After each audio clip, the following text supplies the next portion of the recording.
जिंदाबाद जिंदाबाद जिंदाबाद जिंदाबाद जय। ফের তৃণমূলে বিশাল ভাঙন। দ্বিতীয় দফার ভোটের আগে দলে দলে তৃণমূল ছেড়ে শুভেন্দুর হাত ধরে বিজেপিতে যোগদান। প্রসঙ্গত, লোকসভা নির্বাচনে উত্তরবঙ্গে তথা মালদা উত্তরের প্রার্থী খগেন মুর্মুর নির্বাচনী প্রচারে বিজেপির বিজয় সংকল্প প্রচার সভায় উপস্থিত ছিলেন ভারতবর্ষের হজ কমিটির অন্যতম কর্ত্রী মাহফুজা খাতুন। সেই সভা থেকে শুভেন্দুকে পাশে বসিয়ে টিএমসিকে তুলোধনা করেন মাহফুজা। বলেন, টিএমসি মানে কি? টিতে টাকা, এমতে মারা, চিতে কমিটি, টাকা মারা কমিটি। এই টাকা মারা কমিটিকে এবার হটাতে হবে আমাদের রাজ্য থেকে। প্রসঙ্গত, গত বিধানসভা নির্বাচনের প্রচারে মুখ্যমন্ত্রী মমতা বন্দ্যোপাধ্যায় ডবল ডবল চাকরির প্রতিশ্রুতির পাল্টা বিজেপির ডবল ডবল এমপি হবার ডাক দেন মাহফুজা। বলেন, গতবার 18টি এমপি ছিল বিজেপির, এবার 36টা চাই। তিনি ঠিক আরো কি বলেছেন? মানে কি? টিতে টাকা, এমতে মারা আর সিতে কমিটি। টাকা মারা কমিটি, এই টাকা মারা কমিটিকে এবারে হটাতে হবে আমাদের রাজ্য থেকে। 2021 সালে বলেছিল ডবল ডবল চাকরি দেব। এবারে রাজ্যের জাগ্রত জনতা, রাজ্যের মা বোনেরা, রাজ্যের ভোটাররা, রাজ্যের যুবক ভাইরা সিদ্ধান্ত নিয়েছে যে ডবল ডবল চাকরি মুখ্য মাননীয়ের কাছ থেকে আমরা চাই না। আমরা এবারে ভারতীয় জনতা পার্টিকে ডবল এমপি উপহার দেব। কটা ছিল? 18টা এমপি ছিল। ডবল হলে কটা হবে? 36টা এমপি, 36 জন সাংসদ। উত্তরবঙ্গের 8টা লোকসভা আছে। 8টা লোকসভায় গতবার 7টা জিতেছিল, এবার 8টাও জিতবে। 8 নম্বর লোকসভা দক্ষিণ মালদা সিডুপাদি, ওখানকার ক্যান্ডিডেট একদম কুচবিহার থেকে দক্ষিণ মালদা 8টা লোকসভার আসনেই জিতবে ভারতীয় জনতা পার্টি। তৃণমূল কালকে ভোটের পরে বিজয় মিছিল করেছে। ভোট গণনা হবে 4 জুন, তার আগে ওরা বিজয় মিছিল বের করেছে। কেন জানেন? বিজয় মিছিলটা বের করেছে 4 জুন, ওদের বিজয় মিছিল হবে না। 4 জুন বিজয় মিছিল করতে পারবে না। তার জন্য আগে ওটা বিজয় মিছিল নয়, ওটা হচ্ছে তৃণমূলের বিদায়ের মিছিল। তৃণমূল রাজ্য ছাড়া হবে, রাজ্য থেকে বিদায় নেবে, তার জন্য ওটা তৃণমূলের বিদায় মিছিল। আমরা ছোটবেলায় শিশু শিক্ষায় পড়েছি, বলে কানাকে কানা আর খোড়াকে খোড়া বলিও না। মুখ্যমন্ত্রীর গাড়ি যাচ্ছে, সাধারণ পাবলিক ওনাকে চোর চোর বলে চিৎকার করছে, বলছে ইলেকশন, বলে ইলেকশন না থাকলে জিপ ছিঁড়ে নিতাম। এই যদি মুখ্যমন্ত্রীর ভাষা হয়। কে তৃণমূল বলে বেড়াচ্ছে বিজেপি সাম্প্রদায়িক, বিজেপি সাম্প্রদায়িক।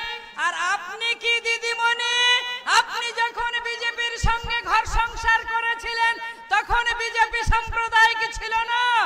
আপনারা জানেন যে আমাদের এই মালদা জেলা থেকে, আমাদের রাজ্য থেকে লাখ লাখ ছেলে মেয়ে, মুসলিম বাড়ির ছেলে মেয়ে পরিযায়ী শ্রমিক হিসেবে কাজ করতে যায়। উত্তরপ্রদেশ, ত্রিপুরা, আসাম, গোয়া, মহারাষ্ট্র, উত্তরাখণ্ড, রাজস্থান, ছত্তিশগড়, মধ্যপ্রদেশ, এই বিজেপি শাসিত রাজ্যগুলোতে গিয়ে কাজ করতে যায়। এখানকার মুসলিম বাড়ির ছেলে মেয়েরা, মুখ্যমন্ত্রী বলছে রাজ্যটাকে গুজরাট বানাতে দেব না। তাহলে গুজরাট থেকে ক্যান্ডিডেট উড়িয়ে আনলেন, রাজ্যে কোনো প্রার্থী তৃণমূলের খুঁজে পাওয়া গেল না। বহরমপুরের তৃণমূলের প্রার্থী গুজরাট থেকে উড়িয়ে আনলেন। আমার বক্তব্যকে দীর্ঘায়িত করবো না, খগেনদা বলবে, উজ্জ্বলদা বলবে, আবার আমাদের মাননীয় বিরোধী দলনেতা প্রধান বক্তা তিনি বলবেন। শুধু একটা কথা বলবো, বলছে যে এখানে বিজেপি জিতলে নাকি 2021 সালের বিধানসভার ভোটে বলেছিল মুসলিমদের চলে যেতে হবে। বাংলাদেশ, পাকিস্তান, আফগানিস্তান 10 বছর নরেন্দ্র মোদীজি প্রধানমন্ত্রী আছেন। ওনার স্লোগান সবকা সাথ, সবকা বিকাশ, সবকা বিশ্বাস, সবকা প্রয়াস। এই স্লোগানকে সামনে রেখে আমাদের সমুদ্র হিমাচল থেকে 130 খানা প্রকল্প চলছে।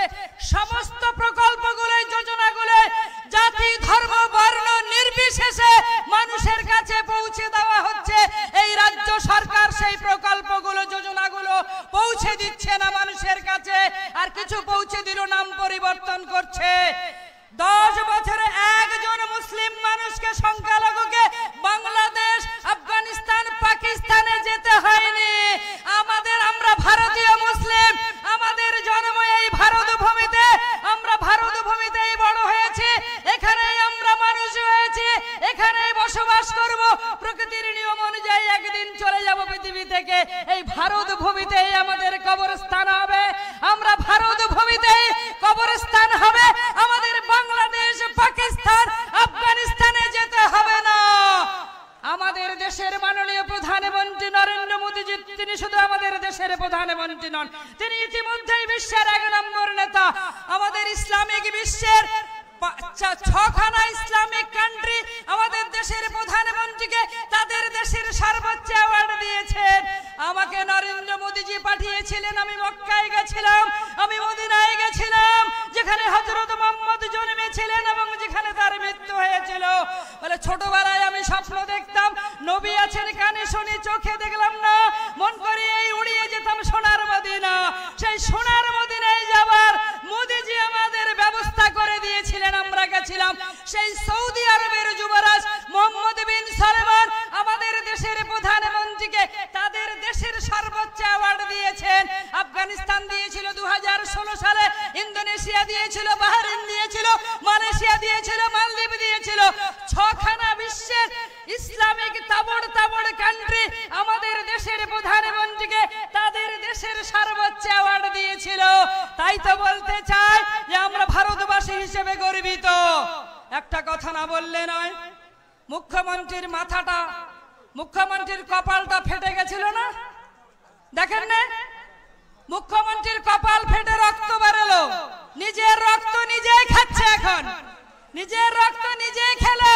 14 মাস কপাল দিয়ে রক্ত বেরিয়ে নাক দিয়ে, গাল দিয়ে নিজের মুখের ভিতরে যাচ্ছে। বাড়িতে একটা লোক খুঁজে পাওয়া গেল না ওনার সেই রক্তটা মুছিয়ে দেবার, ওনার নিরাপত্তা রক্ষীরা ওনার রক্ত মুছালেন না। হসপিটালে নিয়ে গেল, এসএসকেমে এমন করে স্ট্রেচারে শুয়ে আছে, আমি তো দেখে স্তম্ভিত হয়ে গেলাম। অত